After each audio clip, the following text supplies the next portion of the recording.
Muy bien, para abordar la segunda parte de esta explicación, repito, segunda parte de lo que hubiese sido la primera clase presencial que nosotros hubiésemos tenido en el aula, es importante conocer aspectos sociales de la evolución humana.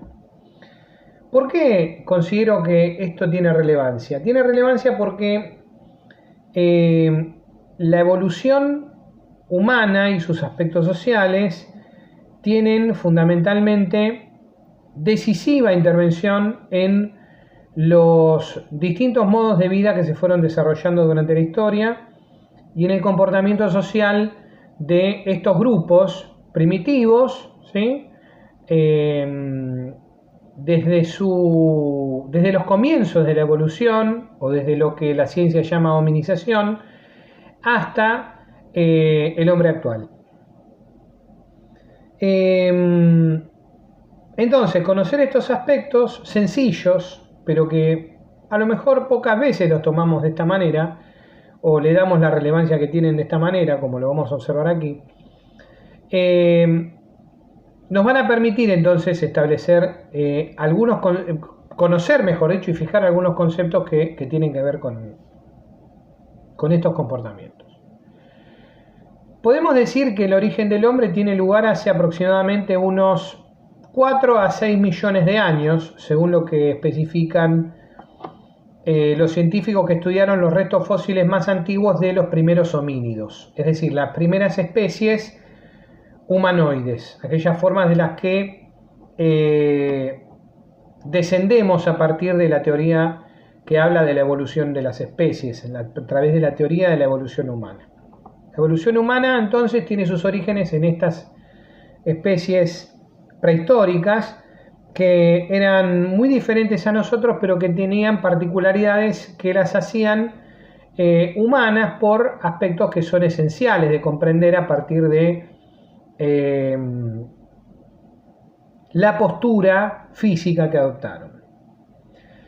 ¿Por qué hablamos de estas especies que vivieron en esa época específicamente? Bueno, porque son las primeras que caminaron erguidas, ¿sí?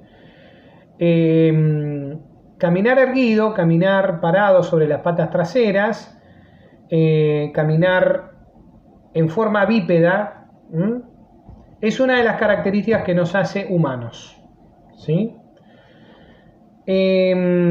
Estas especies tuvieron origen en el noroeste de África, descienden de una especie que los científicos denominaron primates, que no por ser primates son unos monos, sino que por primates son la primera especie de la que descienden justamente en una rama los humanos y en otra rama los monos. Y vamos a observar que estas especies son las primeras entonces que caminaron erguidas. La más famosa, que sin embargo no es la más antigua de las dos, es Lucy, ¿sí? Lucy es un resto fósil hallado en Etiopía, en Addis Abeba, en 1974, cerquita de Addis Abeba, capital de Etiopía. En 1974, por una investigación arqueológica que llevó adelante un arqueólogo justamente llamado Donald Johanson, que no buscando fósiles de tanta importancia, tanta envergadura, encuentra sin embargo en esta salida de campo justamente los restos fósiles que lo harían famosos para el resto de su vida. Y son los restos fósiles que en ese momento eran los más antiguos jamás encontrados de un humanoide. Lucy entonces fue hace aproximadamente se estima unos 3 millones y medio a 4 millones de años, ¿sí? Según la datación que se hizo de esos restos, una especie que caminaba erguida sobre las patas traseras, que en el momento de su muerte medía aproximadamente 1,22 m, tenía no más de 26 años, y que era hembra. Esto se supo por el fósil, por el hueso coxis, ¿sí? Y por su cavidad pélvica, que justamente es una de las partes, uno de los restos que se halló junto a todo el conjunto óseo que había en ese lugar. Lucy entonces caminaba erguida, estaba cubierta absolutamente de vello, ¿sí? De cabello. Tenía un mentón muy prominente, más similar al de los monos que al nuestro, dientes enormes, y tenía una particularidad. Sus extremidades superiores y sus brazos eran mucho más largos proporcionalmente a los del hombre actual. Lucy comienza a evolucionar. Esta especie a la que pertenecía Lucy se llamó Australopithecus. Se lo llamó así porque es el mono del sur. Austral significa, austral es la denominación que se hace para designar al hemisferio sur. Piteco es mono, en el antiguo griego. Mono del sur, por así decirlo. El Australopithecus comienza a evolucionar. Hay uno más antiguo que es el Ardipithecus. Ardi vivió, parece, hace aproximadamente unos 5 a 6 millones de años, más antiguo que Lucy, más robusto que Lucy, más alto. También, si bien no se desplazaba permanentemente sobre las dos patas traseras, tenía la capacidad de hacerlo por las características de los restos fósiles encontrados, y también tenía características que la ciencia hace poquito, no hace muchos años atrás, determinó que era posible establecer como parte de esta evolución de especies que nosotros vamos a tomar. ¿Por qué la comenzamos a tomar aquí? Porque tenemos que llegar a la primera revolución, que es el descubrimiento del fuego, el descubrimiento del manejo del fuego en realidad, el momento en el que el hombre comienza a manejar el fuego. Comienza a evolucionar el Australopithecus. La ciencia dice que le sucede una especie que se llama Homo habilis, que a diferencia del Australopiteco, comienza a desarrollar ciertas habilidades para fabricar ciertas herramientas que les permiten llevar adelante algunas tareas, y que comienza a partir de esta evolución a mostrarse como una especie diferente a los animales. Una cosa tan simple de decir, pero ¿cuándo empieza el hombre a diferenciarse de los animales? Bueno, a partir de fabricar herramientas que le ayudan a resolver situaciones que esta especie comienza a enfrentar en el ambiente. Resolver cuestiones, problemas que el ambiente le pone a la especie es el gran motor de la inteligencia humana. Entonces, ¿qué vamos a empezar a analizar? Bueno, ¿de qué manera el hombre se relaciona con el medio ambiente? ¿De qué manera el hombre se relaciona con el ambiente en el que vive? ¿Cómo el hombre explota los recursos? Entonces, el hombre prehistórico lo va a hacer a partir de la necesidad que tiene de alimentarse y a partir de la necesidad que tiene de poder evitar que sus depredadores terminen con él como especie.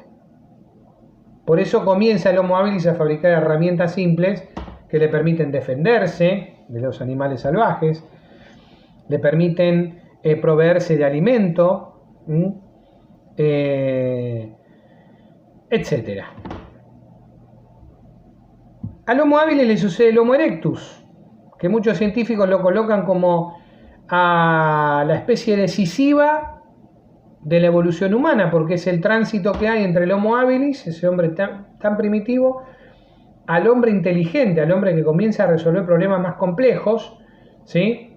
Y que después se va a transformar en el Homo sapiens. El Homo erectus es el que descubre el fuego. Y uno dice, ¿qué tiene que ver? ¿Por qué puede ser importante que el hombre haya descubierto el manejo del fuego? ¿Cómo manejar el fuego? Porque justamente el hombre no manejaba el fuego. ¿Sí? Estos humanos, cuando veían fuego, huían como huyen los animales. Pero hace aproximadamente unos 700.000 años, establecen los científicos, que el hombre logró dominar este elemento de la naturaleza. ¿Sí? Por supuesto que hay especulaciones sobre cómo fue, no se puede saber exactamente cómo fue. Para esto yo puedo recomendarles que vean una película documental que se llama La Guerra del Fuego, que sintetiza la evolución humana. Entonces ahí se ven escenas que permiten ejemplificar de qué manera el hombre pudo haber comenzado a descubrir el manejo del fuego, cómo pudo tolerar el miedo a enfrentarse a un incendio y lograr dominar algo encendido en su propio beneficio. Entonces, estas especies subían del fuego hasta que el Homo erectus, ¿sí? Hasta que el Homo erectus se dio cuenta que podía dominarlo, que podía beneficiarse con él, que podía darse calor, que podía darse luz en las noches, que podía ahuyentar a las fieras salvajes que por ahí eran sus depredadores y podían llegar a terminar con ellos como especie. Comenzaron a poder cocinar alimentos, con lo cual comenzó a mejorar su dieta. ¿Sí? En esta vida nómade le permitió trasladarse de noche, iluminando su camino. ¿Sí? Fundamentalmente, comienza a contribuir este descubrimiento, el manejo del fuego, nada más y nada menos que a poder mejorar la dieta con la carne cocida. Y en este pequeño aspecto, que parece sencillo, podemos encontrar ya un primer elemento que permite sacar la conclusión de que el hombre comienza a extender su esperanza de vida, porque mejorar la dieta significa que tiene un mejor funcionamiento orgánico y esto le permite vivir más tiempo. Más tarde vamos a observar, y los científicos van a comenzar a analizar, que a partir del fuego el hombre comienza a sociabilizar. ¿Sí? A partir del fuego el hombre comienza a sociabilizar. ¿Y cómo lo dicen esto? Y bueno, señalan que el final del día encontraba a todos los miembros de un grupo social prehistórico, ¿sí? El final del día los encontraba reunidos alrededor del fuego, ya fuera para darse calor, ya fuera para cocinar alimentos, pero fundamentalmente los encontraba reunidos alrededor del fuego. Y esta situación, ¿sí?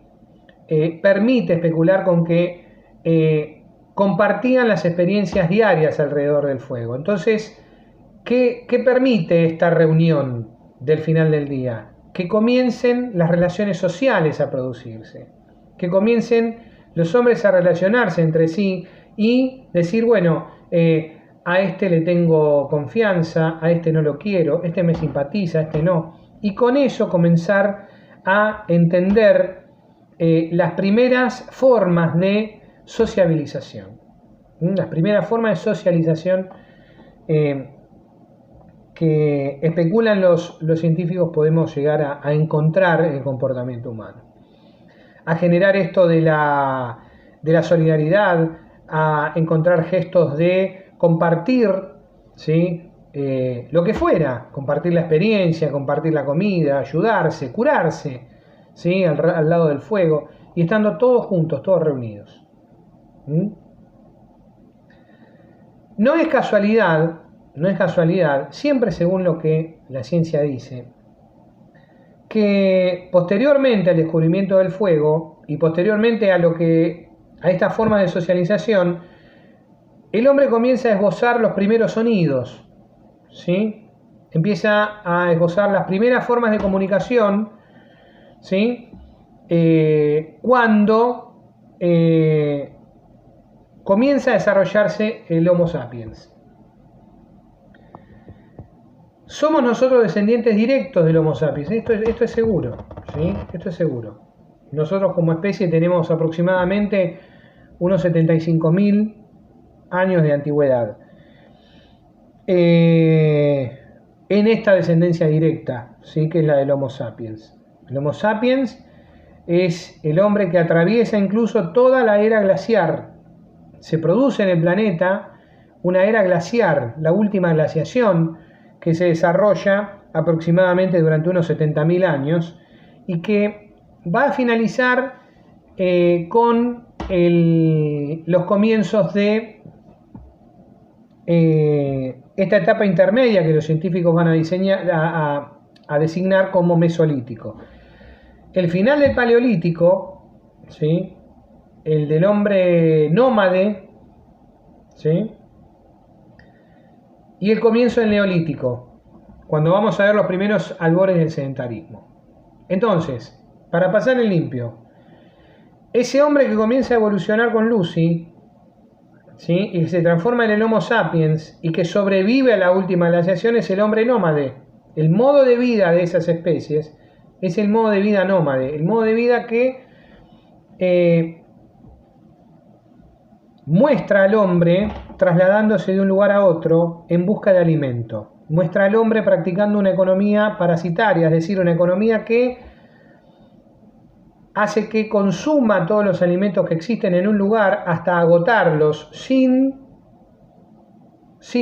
la intención de volver a reponer esos alimentos. Esto es la economía parasitaria, la economía prehistórica que el hombre nómade lleva adelante. Es una forma de vida que no tiene residencia fija, es una forma de vida que depende de los recursos que tengan los grupos humanos para sobrevivir, para alimentarse. Este es el modo de vida nómade. Modo de vida nómade que no terminó con el Paleolítico. Todavía existen en el mundo sociedades nómades que nosotros podemos verificar con una simple investigación y podemos encontrar en algunos lugares del Amazonas, si es que quedaron después de los incendios del año pasado, ¿no? E incluso en muchas regiones de África Central. Bien, ¿cómo llegamos al final del Paleolítico? Llegamos al final del Paleolítico entonces con otro descubrimiento decisivo, quizás el más importante, según la mayor parte de los investigadores de la historia de la humanidad, que es el descubrimiento de la agricultura. Ahora bien, ¿cómo es que el hombre descubre la agricultura en ese momento y qué coincidencia tiene esto con el final de la última glaciación? Vamos a pensar a imaginar que el planeta está congelado, ¿sí? ¿Qué sucedió durante 70.000 años hasta aproximadamente hace unos 16.000 años atrás? El planeta permaneció congelado, ¿sí? Esto generó la última glaciación, ¿no? Por eso es que la lucha por el alimento, era tan terrible, era tan impiadosa. Parte quizás, o una parte quizás que explica el gran desarrollo de la megafauna, ¿sí?, en el mundo animal, ¿sí? ¿Por qué? Porque el alimento era escaso y sobrevivían verdaderamente los más fuertes, los más capaces de lograr alimentarse. Fíjense que frente a estas especies gigantescas, mamut por ejemplo, ¿sí?, frente a estas especies, estos animales de grandísimas dimensiones, logró sobrevivir el Homo sapiens, ¿sí? El Homo sapiens sobrevivió a la última glaciación. Y pensemos en ese mundo congelado, decía yo, y pensemos en el final de la glaciación, que no fue de un día para el otro, fue un proceso que tardó unos cuantos siglos más, ¿sí? Entonces, pensemos en el planeta descongelándose. Pensemos en un planeta congelado en el que comienza a subir la temperatura, ¿sí?, y todo ese hielo comienza a derretirse, ¿sí? No pensemos en los grandes cataclismos, en las grandes inundaciones, en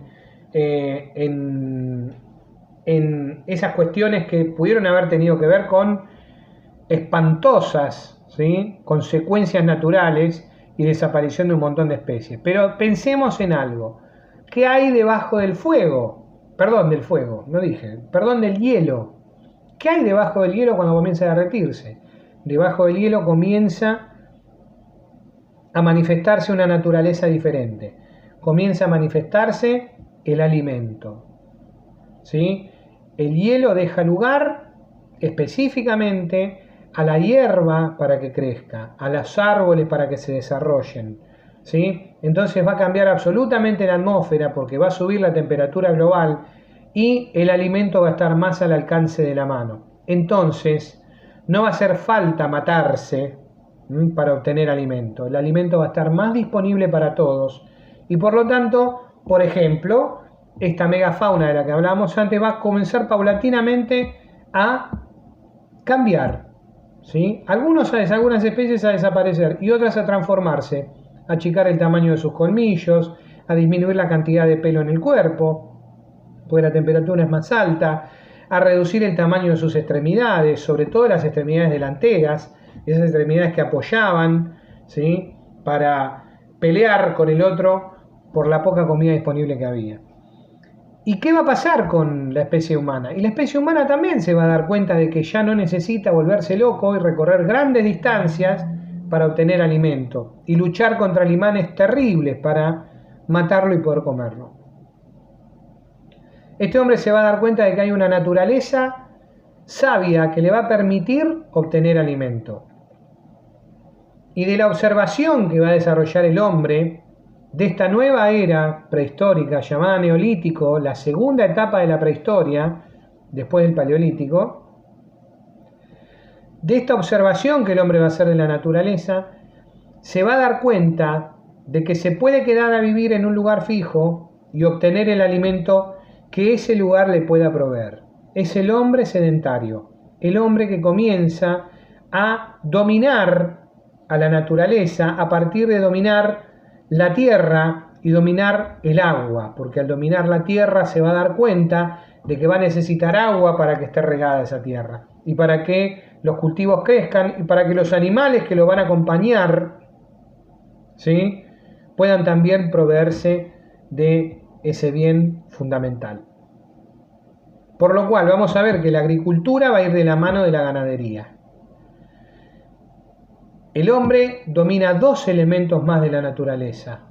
Después del fuego, ¿sí?, el hombre domina la tierra y el agua. Esta es la conquista básica y fundamental que hace el hombre sedentario cuando se da cuenta de que puede cultivar y proveerse de sus propios alimentos cuidando de la tierra en la que vive. ¿Sí? Entonces se va a quedar a vivir en un solo lugar y se va a proveer de sus propios alimentos, ¿sí? Por lo tanto, ese lugar va a ser proveedor de alimentos y recursos.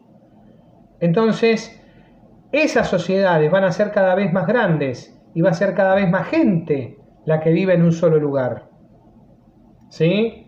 Porque es un espacio fértil para el desarrollo de la vida humana. En este contexto, el hombre va a comenzar a desarrollar actividades comunitarias, actividades en las que todos van a trabajar para beneficiar a todos. Pero, ¿qué tenemos que entender aquí? Que todas esas personas van a tener un bien común. Ese bien común va a surgir a partir del trabajo en común que se va a desarrollar. Y toda esa relación de esos grupos humanos en el mismo lugar, todo el tiempo trabajando y haciendo todo el trabajo para todos, los va a llevar a relacionarse con los mismos objetivos. Entonces, de la agricultura, de esa palabra agricultura, vamos a sacar una que es fundamental para el desarrollo del hombre moderno y que es la cultura. ¿Sí? Con el hombre sedentario, con el hombre que descubre la agricultura, con el hombre que descubre cómo manejar a la naturaleza, nace el concepto de cultura.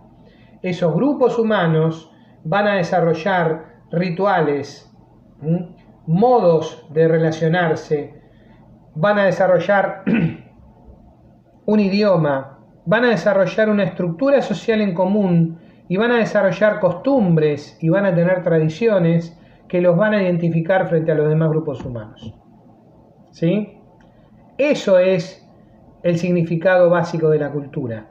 Eso es la cultura. El hombre con cultura, ¿sí?, es el hombre que se identifica con el grupo social en el que vive y gracias a las costumbres y tradiciones, ¿sí?, y rituales que practica, ¿sí?, y símbolos que lo representan, ¿sí?, puede diferenciarse de las demás culturas. Bien.